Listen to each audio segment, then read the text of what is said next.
we present Designing Kitchen Technologies for Aging in Place, a video study of older adults cooking at home by Sanna Kuoppamäki and Sylvaine Tuncer at the Royal Institute of Technology, and Sara, Eriksson and Mcmillan at Stockholm University in Sweden.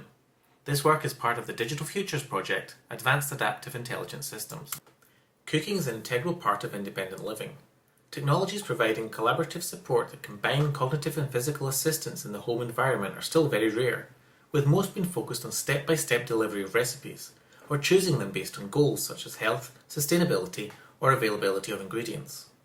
Our paper contributes to the design of more integrated, holistic and supportive technologies in this space, with the goal to support older adults to live in their homes longer, but all the while supporting independence, confidence and sociality. Through detailed analysis of video recordings of older adults cooking without any assistive technologies, we show the complexities of kitchen tasks.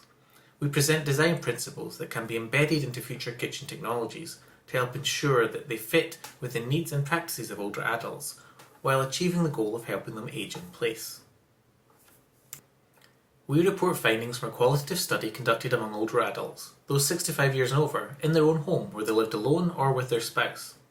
The data consists of video recordings of participants cooking a meal, as well as interviews and informal conversations before and after the cooking session. Each recorded cooking session lasted approximately 60 minutes and was followed by a 30-minute interview.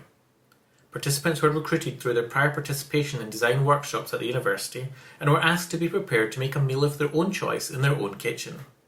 All participants cooked recipes they were familiar with and had prepared before.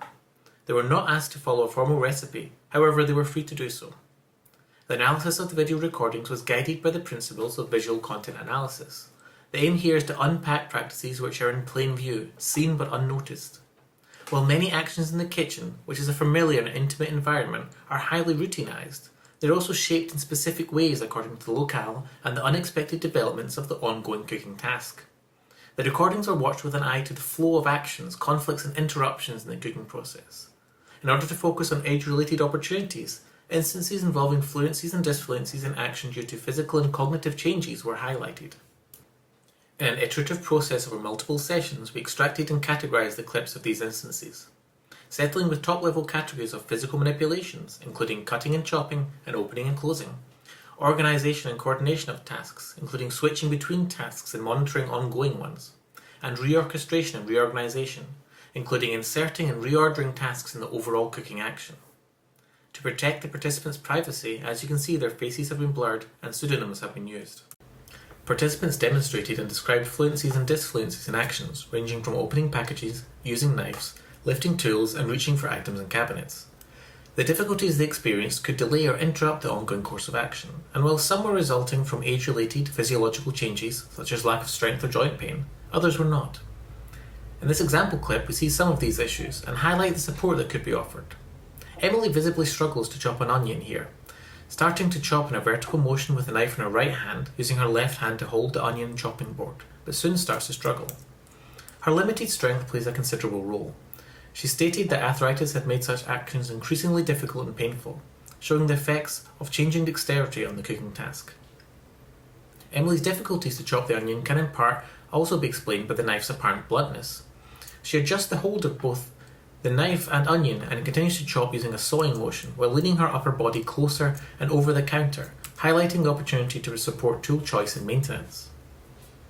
As she then uses both hands to add pressure and control of the knife, we see the chopping board start to move, as does the onion itself. This points to a dexterity-related opportunity for physical intervention by providing support to secure and orient objects in the kitchen as they are being used. Another method of achieving her goal of diced onions could also be suggested, taking into account the temporal, local and physical constraints in which Emily is operating. In the paper, we trace multiple examples through to principles for designing both operational and organisational assistance. By operational assistance, we mean supporting the practicalities of food cooking and preparation, and for organisational assistance, we see support needed to coordinate, replan, time and secure a successful outcome, good food in good time. The aim is to ensure that technologies enhance independent living, and as such strengthen the user's skills and capabilities rather than automating actions. Systems can track position, maintenance and suitability of tools for tasks the user is undertaking. This should then be used to reinforce the user's skills and competencies by supporting their choice of approach. For example, suggesting the use of a single-purpose tool for chopping onions may be the most efficient for that particular subtask, but the finding, assembling, cleaning and storing should be taken into account, and systems should support the user in their choice to use a knife instead, but maybe guide them to a suitably sharpened and sized one. Due to the day-to-day variability of physical and cognitive abilities of all users, alternative methods for tasks should be available and routinely encouraged so that coping mechanisms are developed and practiced over a longer period of time.